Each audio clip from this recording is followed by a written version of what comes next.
There's only one bona fide potential box office superstar in this class. That's Cam Ward. Cam Ward's ceiling is top 5 in the league. You're tuned in to the Ross Tucker Football Podcast, guiding your gridiron journey, none other than your host, former NFL lineman, Ross Tucker.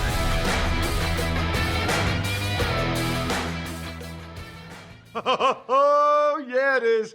But it's not just any Ross Tucker Football Podcast. It is a Wisdom Wednesday presented by DraftKings. As always, the crown is yours. I'm Ross Tucker, former NFL offensive lineman, 5 teams, 7 years. We got a lot to get to. I mean, a bunch of rule changes, including one that's been tabled until May to get to. I'll give you my thoughts on everything that happened at the owners' meetings down in Florida. But first, how about former NFL quarterback Shaun King? He was amazing on this show last year. So many of the things he predicted ended up happening. Had to bring him on again this year. It's Big Show time. The Big Show. All I know is this. I work with this guy for a long time, and he does a fantastic job. He always has. And those of you that listen or watch youtube.com/Ross Tucker NFL every episode, you know that he correctly had some concern about Caleb Williams last year because of the expectations. He also correctly, when nobody else was saying this, had Brian Thomas as the number 1 rookie wide receiver when everybody was talking about Harrison Jr. and Malik Neighbors. So, I mean, you come on the show and you kill it like that, you get another invite. You get another invite anyway, but very, very impressive predictions a year ago from my guy, Shaun King, former longtime NFL quarterback. What's up, Shaun? How are you, man? What's up, Ross? How you doing, man? Thanks for having me back on, brother. Of course. Before we even get into the rookies, I guess I'm curious about your thoughts on some of the veteran quarterback situations. And I guess I'll start with a guy like Aaron Rodgers. You know, when you see him, when you watched him last year, Shaun, how much do you think he has left? It's kind of one of those things when you look on the surface and you look at what he did statistically, you're like, oh, Rodgers still has it. Like, he's still an elite player at the position. But when you dig a little deeper and you look at a lot of that production came in garbage time. A lot of that production was, non-impactful towards the outcome of a lot of those games. You start to wonder. And with Aaron, I still think in stretches he has ability to play at a high level. I think his athleticism has fell off a cliff. But the one thing that I would be concerned with is what's his commitment in 2025 to doing all the little things attached to being a starting quarterback. Like, that position is not just about talent, Ross. It's about leadership. Leadership takes team building. Team building takes time. Like, I can't make Ross Tucker a fan of mine as his quarterback. I'm not willing to spend a little time with Ross. If I'm not willing to show him, if he's never been around me, to show him through example what my work ethic is like. And I just wonder at this point, is Aaron really willing to go 100% committed to just being the quarterback, just playing football? Once you get a taste of this social media, of this sports media, the impact, being on a major platform like Pat McAfee can have for your brand every week, it's hard to go back to just being an athlete.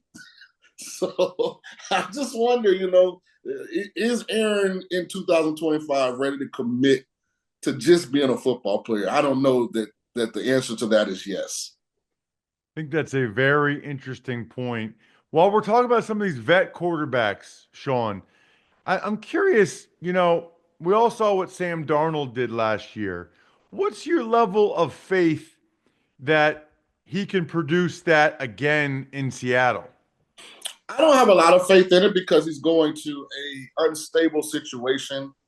When last year he was fortunate to be in probably the most stable situation for a quarterback in the National Football League. I mean, in Minnesota, you're talking about a top 5 offensive line. You're talking about a top five set of skill players in Justin Jefferson, T.J. Hockenson, Jordan Addison. You're talking about a top half of the league running back in Aaron Jones, and a head coach that's offensive minded in Kevin O'Connell that grew up under Sean McVay. So you're indoors. So you're playing in a controlled environment for 8 home games. You get Detroit inside. Everything kind of worked in a quarterback's favor. Now you go out to Seattle. They got rid of DK Metcalf and Lockett. As good as Walker, running back, can be, he's often hurt. That offensive line, you went from a top 5 O-line to a bottom half of the league offensive line. Inclement weather. I think he's going to struggle because I think he took a definite downgrade in situational health. What about Geno Smith, who I have to imagine a guy like you really admires, to kind of be left for dead for so many years and then have this revival? Sounds like he's going to get a nice deal from the Raiders. I guess my question is, how much of that is what he was doing in Seattle, and how much of that can he replicate with the Raiders? Well, Geno Smith's one of the top 10 ball spinners on the planet. Like, if you got all the NFL quarterbacks into a dome stadium and just watch them throw the ball, Geno Smith's one of the top 10 ball spinners that we know. So he's going to improve structurally because he goes from the cold, the rain, the wind in Seattle to inside in Las Vegas. He goes to a familiar coach in Pete Carroll. Greg Olson, I think, has coached Geno Smith before. So there's some familiarity there. And the one thing that the Raiders have to do is get better around him. Right now, they kind of have one elite piece on offense, and that's Brock Bowers. Jacoby Myers is a good wide receiver, but not great. So I fully anticipate, Ross, that the Raiders are going offensive skill player at 6 to help create, more of a influx of talent around Geno. But I think Geno is a top 10 ball spinner. I think he's still relatively young, especially from a wear and tear standpoint. And I thought the Raiders made an excellent decision. And I just want to transition from there. I don't know if you're going to ask about him. As good as Mike Tomlin has been as a head coach, as great as the Steelers organization has been, they have not gotten the quarterback position right post Ben Roethlisberger. Landry Jones, Mason Rudolph, Kenny Pickett, Mitchell Trubisky, even the whole Justin Fields, Russell Wilson experiment, none of it led them to a legitimate playoff run. So now to go back to Mason Rudolph, and not get involved in this market, I thought Jameis Winston would have been the perfect fit for Pittsburgh. His skill set with 2 big, fast, downfield threats and DK Metcalf and George Pickens, I thought was a match made in heaven. I thought Pittsburgh dropped the ball. Even if they end up with Rodgers, I thought they dropped the ball by not adding Jameis to their quarterback room. Interesting. You're the first person I heard say that, and said he's in New York along with Russell Wilson, which is kind of fascinating in of its own right. Give me a handicap on the quote unquote quarterback competition. You were in some of those during your time in the NFL. Let's talk Indy, where they have a top 5 pick in Anthony Richardson going into year 3, but they just signed Daniel Jones for $14 million. And it seemed like the head coach and the GM are both on the hot seat. I don't think either one of the competitions is going to be organic. I think we're going to find out internally how the organization views Anthony Richardson. Are they already past him and just couldn't move him in a trade because there were no landing spots? You think back to Trey Lance in San Francisco. After that ship had kind of sailed. Not being able to really move Trey, him wanting to get an opportunity. And, I wouldn't be surprised if Daniel Jones was a lot more experienced than Anthony Richardson, who is a much better athlete than people acknowledge.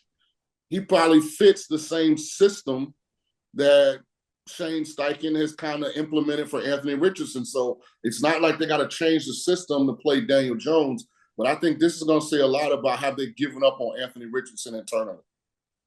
It's funny. I think Daniel Jones is going to have a good year. I mean, I think this is like the best guys he's had around him, and it's going to be a lot more RPOs. You said it. Daniel Jones can run, He is. right? So the injury thing's a real thing, but I think it's going to be more like what Steichen did with Jalen Hurts. And Daniel Jones can do that. He can run a quick RPO or pull it and run. I actually think I can see why he elected to go there and thought that was a good idea. I might get back to more vet quarterbacks, but I got to ask you about these rookies because I asked you last year, and I remember, Shaun, I talked about you a lot all summer last year because you were one of several people. I can't remember if you even either said it or you intimated it that you like Jaden Daniels I more than said it Caleb Williams. unequivocally. Unequivocally, he was a top quarterback in last year's class. Yeah, I remember that. And I could see he was a better runner. And then you were telling me he's a better pocket passer, better progression reader, all those things. What do you think about the guys this year? There's only one bona fide potential box office superstar in this class. That's Cam Ward. Cam Ward's ceiling is top 5 in the league. He has those kind of traits, Ross. He's gone to 3 different landing spots and has improved the overall production from a win-loss standpoint and offensive output at all 3 stops. Elite arm talent, above average athlete. As careless as he can look to the casual observer at times, Ross, he doesn't really throw a lot of interceptions. So he protects the football. I just think he's the one guy, regardless of where he goes, he makes that organization better day one. Now, can they get better around him and give him enough support from consistency standpoint, like not changing coordinators every year and a half, not firing the head coach, like putting elite personnel, we'll find out. But he's the one box office talent in this group. It's interesting too, Shaun. First of all, it's crazy that a guy that talented started out at University of Incarnate Word. I mean, that's a crazy story. When I look at like how casual he is on some of those plays, I actually look at that as a positive that like he's that calm and relaxed when he's out there. You know what I mean? Like I wish I could have been more like that and just went out there and played and not been all uptight and worried and Right. stuff. I think I probably could have played better. What about a guy that had a chance to do one of his games last year? Been talked about a lot, and I'm really this is the guy I've been waiting to ask you about. It's Shedeur Sanders. Shedeur is extremely accomplished, won a lot at Jackson State, won a lot at Colorado. The problem with Shedeur is if you don't think he's a top 10 pick, it's like you're hating. And the one thing that I do is I simply evaluate the film. And I have a late first, early second round grade on Shedeur. The one thing that really jumps off the page is he's extremely mentally and physically tough. Like nothing's going to ruin him emotionally and mentally early in his career. Like if he doesn't have early success, he's not going to go in the tank. Like he's the kind of kid that's resourceful. He internalizes things during the game at a very high rate. Why I don't have a high-end first-round grade on him is he just has average arm talent. He doesn't have a bad arm. He's not Quinn Ewers. I don't think Quinn Ewers is draftable based on his arm talent. I don't think Quinn Ewers is an NFL quarterback. Shedeur is a good quarterback. He's going to be a good NFL quarterback. He's not going to be elite throwing the football. He's also not an elite athlete. And so when you put those two things together, I think when you take a quarterback early, you have to ask yourself, and I use this example, Ross, the Zach Wilson draft, right? The Jets took Zach Wilson, I think at 2. The Niners traded up to take Trey Lance, but nobody talks about who they bypassed. They bypassed Jamar Chase, Penei Sewell, Micah Parsons, Patrick Surtain II. So when you're talking about the grade I have on Shedeur, it's more so, if you're Cleveland and you're sitting there, you can't pass Travis Hunter. You can't pass Abdul Carter. Like, you can't pass on some of these guys that I just think grade out much higher. But I think Shedeur has a chance, to answer your question, to be a good quarterback. But if I'm just being honest about my evaluations, I don't have him as a high end first round player. So I think Brian Callahan, the Titans head coach, kind of compared him to Joe Burrow. My guy Emery Hunt on the College Draft podcast called him the Black Joe Burrow like a year ago. What's the difference between those two guys as far as you can see? They said they compared him to who? Joe Burrow, because not a great athlete, not a huge arm. First of all, whoever said that, no offense to them, they are blind, blind. Like Shador is 10 times the athlete Joe Burrow is, but he's just not an elite athlete.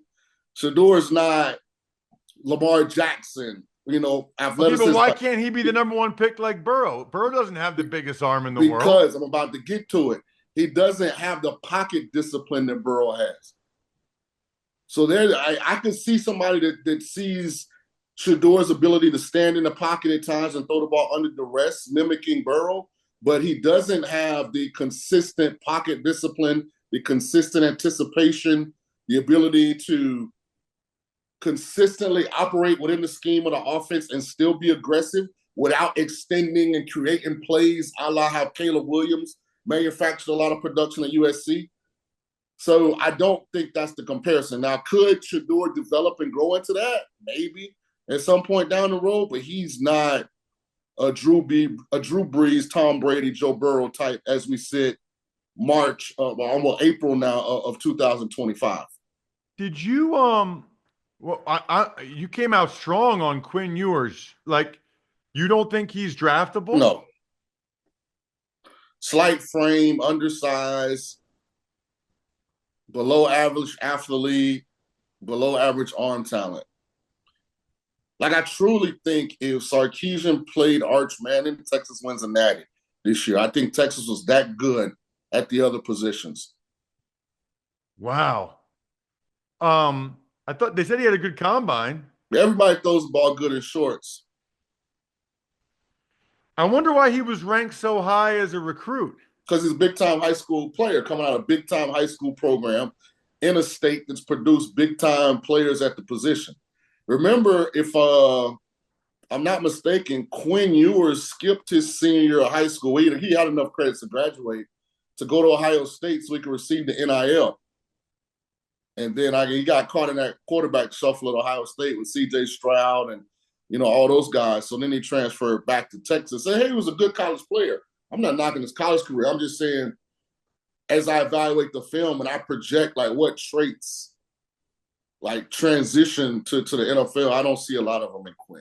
Shaun, are you sure you don't have any more eligibility left? Because supposedly Oregon offered him $6 million. I could see at the college level, though, Ross, of the significance, because you can run a gimmicky scheme with him and throw a lot of screens. The one thing he does a great job of making off-angle throws on screens and zone reads, and he's trying to get the ball to the receiver quick on a corner cat.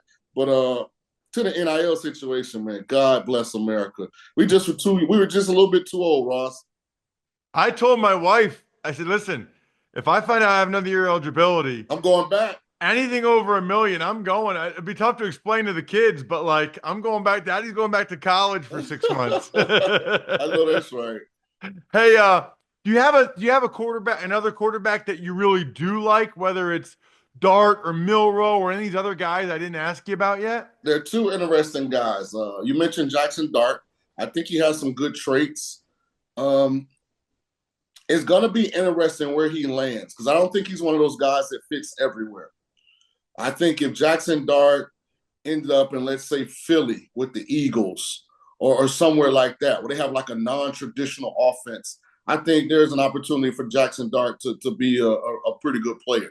He'd back up Jalen, of course, but that's the kind of system that he fits.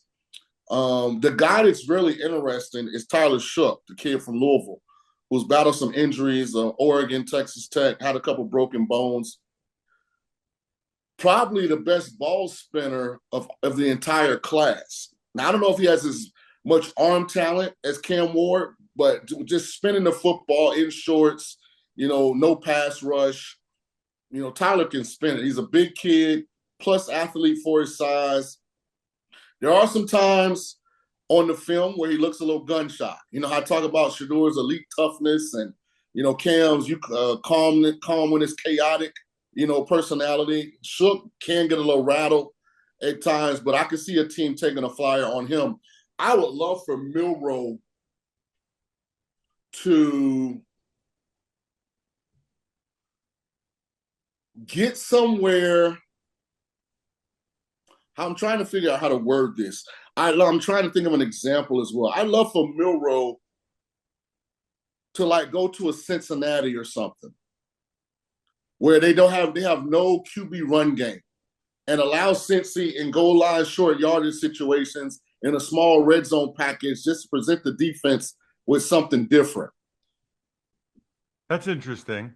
Expanding offense, so that way he's contributing, but he's not expected or, ever going to carry the load as long as Burrow's healthy.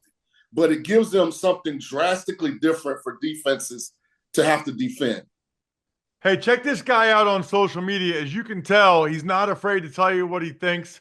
Always crazy me how much he's seeing the same thing as our guy Greg Cosell. And these guys don't talk to each other. They both do the work independently. He's at Real Shaun King on social media. It says certified QB whisperer. I love it. Shaun, thank you so much, man. Really appreciate it. Hey, thanks for having me, Ross. Nutritionally complete.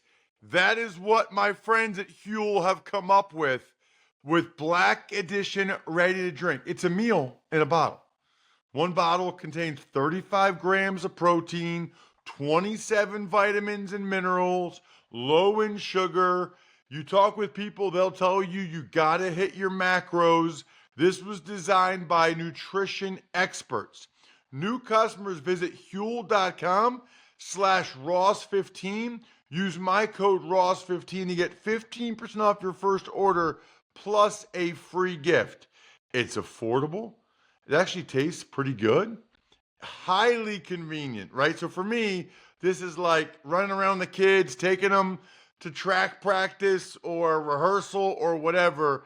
I just grab my Black Edition ready to drink in a bottle from Huel, which you can do too. Huel.com/Ross15 today. So I had a couple of vodka drinks Saturday night, absolutely delicious, thanks to my friends at Smirnoff, the perfect vodka for crafting delicious cocktails that are easy to make and versatile for any and all fans over 21.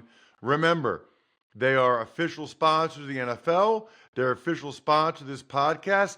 The first one was Smirnoff and some banana stuff. That was good. And then the second one had kind of a cinnamon flavor to it.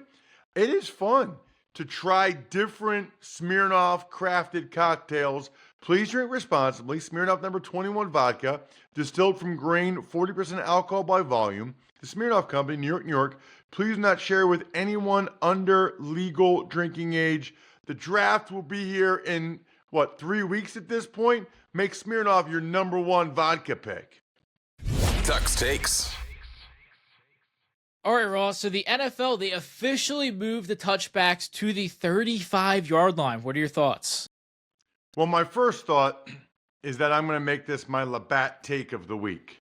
Two things I really like: drinking Labatt Blue Light and getting free stuff for drinking Labatt Blue Light or doing something I was already going to do anyway. That's the deal with rewards.labattusa.com. It's called Buy Beer, Get Gear. Whenever and wherever you buy Labatt, just make sure you take a picture of the receipt and then upload it to rewards.labattusa.com. Then you can start to get sweet gear like that mini fridge. That's amazing. Rewards.labattusa.com. I think it's been overshadowed by all the tush-push conversation, but this is a gigantic change. Last year when a touchback went out to the 30, it was debatable whether or not you'd rather just kick it in the end zone, give them the 30, or try to kick it inside the 10. There's no more debate now. There are going to be at least twice as many kickoffs that get returned in the NFL. At least. That's a huge difference. I don't think people are realizing how much more eventful this play is going to be, how much bigger special teams are going to be, how much more of an impact this is going to have on field position and scoring. This is a monumental change in the NFL that's been overshadowed. The other big note is they also tabled the conversation about the tush push, moving it to the May's owners only meetings. Got a lot to say about this, of course, right? Let's start with the health and safety thing. Forget the data. I've seen Sean McDermott talk about posture. I believe Roger Goodell might have used the word mechanism. Here's the issue with that. Two guys or one guy pushing the quarterback from behind, that doesn't change the posture or the mechanism for the offensive linemen and defensive linemen that are down, crouched in their stance like a battering ram. Getting rid of the push behind them changes none of that. The reality is they don't like the way it looks aesthetically, and they don't love that the Eagles have had this much success with it. I got news for you, okay?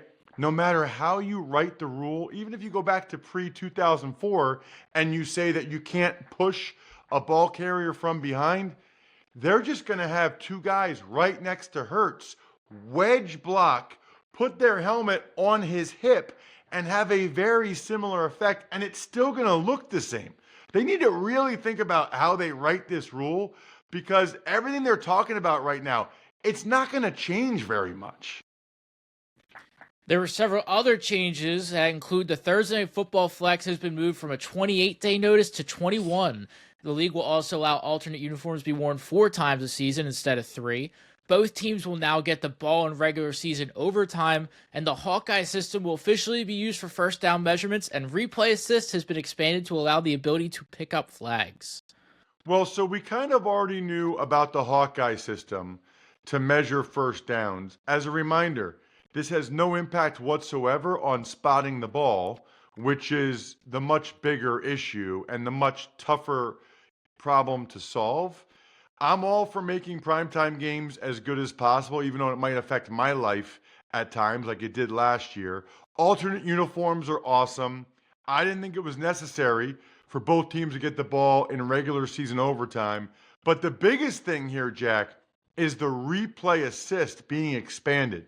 This now means if there's a flag, they thought they saw a face mask or a horse collar and they threw a flag, but it's clearly not, they can pick those up. The next step will be if they miss one of those and you can clearly see it was one on the replay, being able to put the flag down, but the NFL is not quite ready for that as of yet. Got a picture from a buddy over the weekend that was drinking Labatt, and I literally said to him, go to rewards.labattusa.com. Why not? It's called Buy Beer, Get Gear. I was rocking the Labatt hat quite a bit over the last couple weeks when I was out west skiing. It's so easy. Just go to the website, snap a photo of your receipt, upload it instantly to rack up points for exclusive merch. Buy beer, get gear. Go to rewards.labattusa.com to sign up. I think we're done here. Thanks for tuning in to the Ross Tucker Football Podcast. Make sure to also check out Even Money, Fantasy Feast, and College Draft, all on the DraftKings Network on Samsung TV Plus, YouTube, or subscribe to the podcast on your favorite platform. Shout out myfrontpagestory.com. You know I love it. Please strongly consider birthdays, anniversaries, Easter, Mother's Day coming up. I promise you this will be the coolest gift they've ever gotten. And if you forward me the email after you purchase one, I promise you I'll send you a signed autograph in the mail.